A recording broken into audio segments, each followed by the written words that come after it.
দক্ষিণবঙ্গে গোটা সপ্তাহ জুড়েই বজ্রবিদ্যুৎ সহ বৃষ্টির সম্ভাবনা রয়েছে। আলিপুর আবহাওয়া দপ্তর জানিয়েছে, বৃহস্পতিবার পর্যন্ত ঝড় বৃষ্টির পাশাপাশি বিক্ষিপ্তভাবে কিছু জেলায় কালবৈশাখী হতে পারে। তবে সকাল থেকে বিকেল পর্যন্ত গরম ও অস্বস্তিকর আবহাওয়া থাকবে। আগামী 5 দিন তাপমাত্রায় তেমন বড়সড় পরিবর্তন হবে না। দক্ষিণবঙ্গে প্রায় সব জেলাতেই বজ্রবিদ্যুৎ সহ হালকা থেকে মাঝারি বৃষ্টির পাশাপাশি ঝোড়ো হাওয়া বইতে পারে। পুরুলিয়া, পশ্চিম বর্ধমান, বীরভূম, মুর্শিদাবাদ এই 4 জেলায় ঝড় বৃষ্টি অপেক্ষাকৃত বেশি হবে। কলকাতা, হাওড়া, হুগলি, উত্তর ও দক্ষিণ 24 পরগনা এবং পূর্ব মেদিনীপুরে ঝড়ের সম্ভাবনা কম।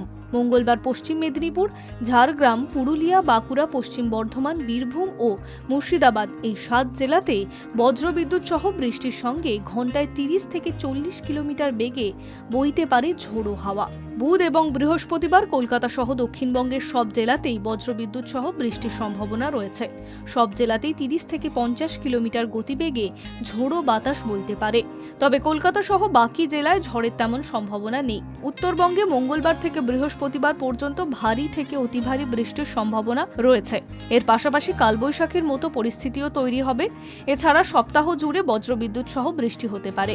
হাওয়া অফিস জানাচ্ছে, উত্তরবঙ্গে আগামী 5 দিন তাপমাত্রা তেমন কোনো পরিবর্তন হবে না। তবে মঙ্গলবার ঝড় বৃষ্টির সম্ভাবনা বাড়বে। সেই সঙ্গে অতি ভারী বৃষ্টির সতর্কতা রয়েছে দার্জিলিং এবং জলপাইগুড়ি জেলায়। High News network.